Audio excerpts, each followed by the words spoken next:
Vibing, chilling, and streaming. These are typically three words of modern people. And well, they kind of include the idea of playing video games, vibing one with the other, and of course, streaming. Or at least, if not streaming, well, watching other people stream. Or there are many situations where so many new people start streaming, and as baby streamers, they usually have a few friends they chill and vibe up with.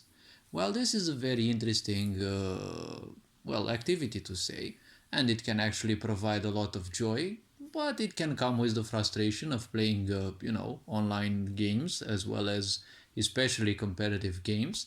The very simple point that is important for everyone to understand, remember, and also realize: don't ever make such environments become your emotional nest.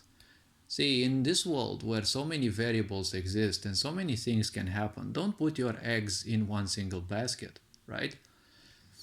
Because in order to chill and vibe on the internet, you will require a video game. You have to realize the fact that you will not play that game forever. This sick society's purpose is to make you simply believe that everything is bad and live a rat race. When you live a rat race and you slowly and surely get accustomed to it, unfortunately you're gonna have less and less patience. The less patience you have, well, the more miserable you will become. Because if you play video games with little patience, you will always be compulsive, and you know what that will be.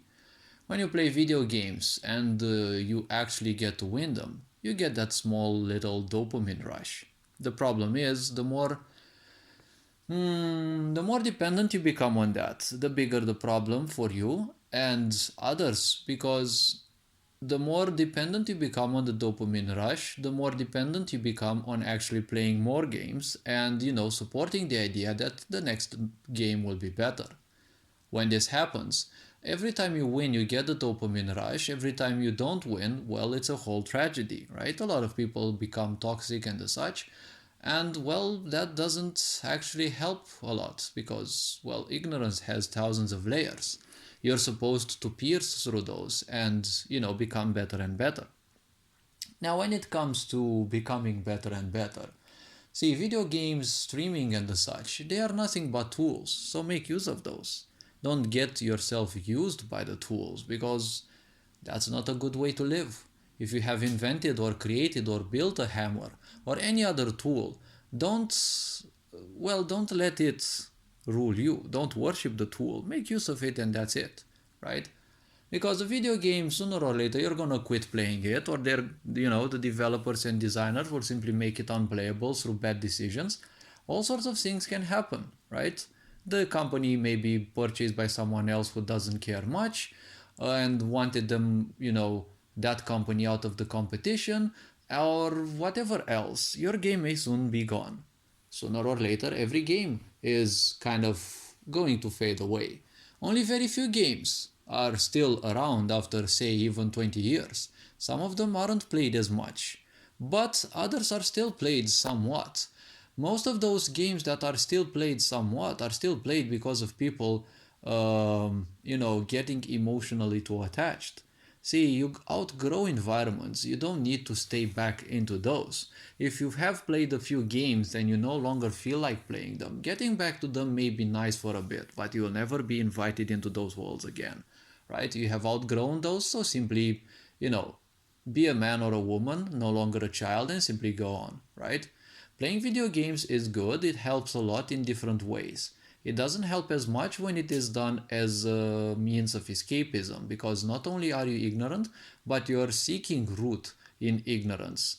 Because when you're paying attention to your video games, your attention in this world, in the real world, is definitely not gonna exist too much.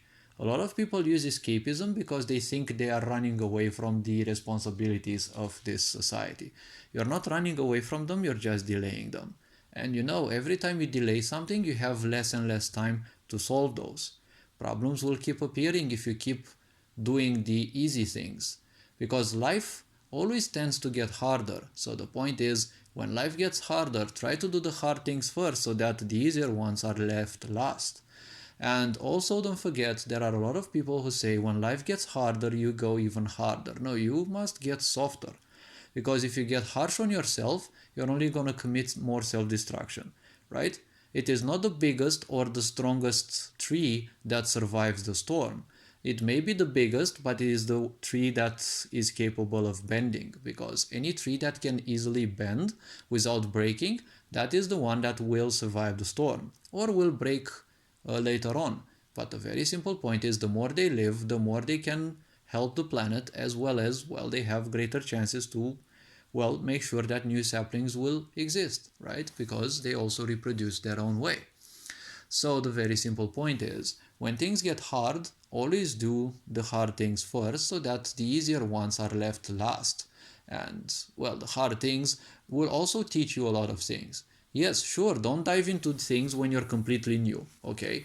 And you dive into the harder things. Yes, I'm not saying about that. I'm speaking about regular life problems.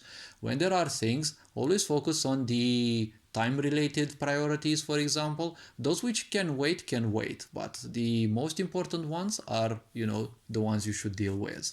So this being said, hopefully this video raised a bit of awareness. Remember that all your emotions and your thoughts are things you have taken from the outside, and, well, those are your thoughts, and your emotions are typically ways through which you logically react to certain things, right?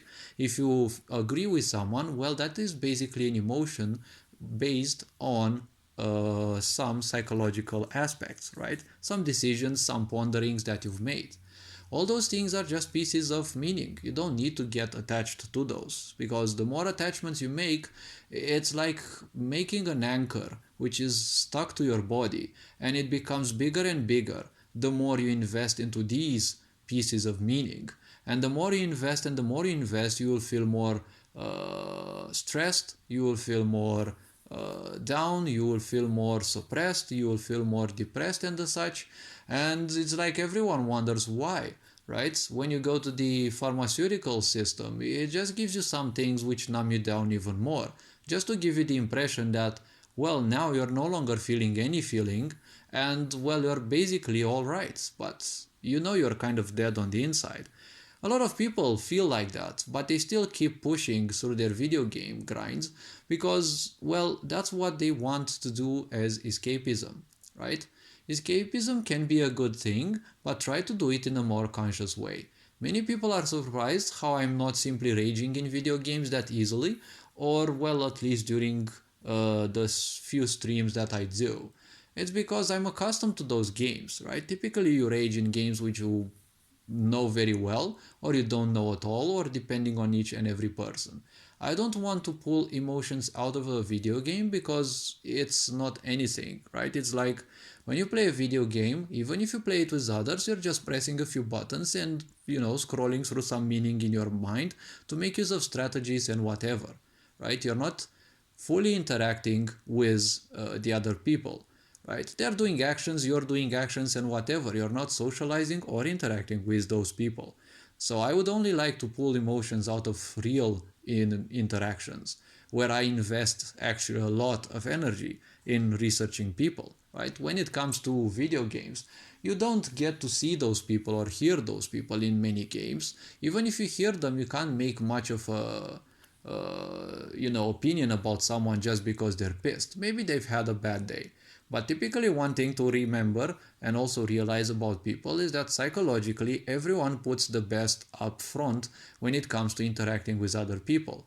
So if some people are toxic from the first interaction, well, that could be a red flag. Maybe they're not toxic all the time, but if that's the first interaction, well, remember that people kind of show not necessarily the best, but a very good version of themselves.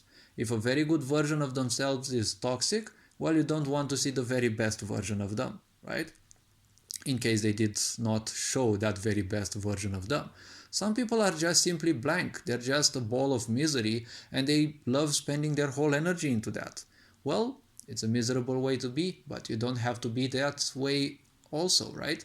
Because you're here to experience your own ideas. You're not here to take their pains. Hopefully this video raised an awareness. Remember, it's their pains, not your for the taking. Ferenc Board signing out.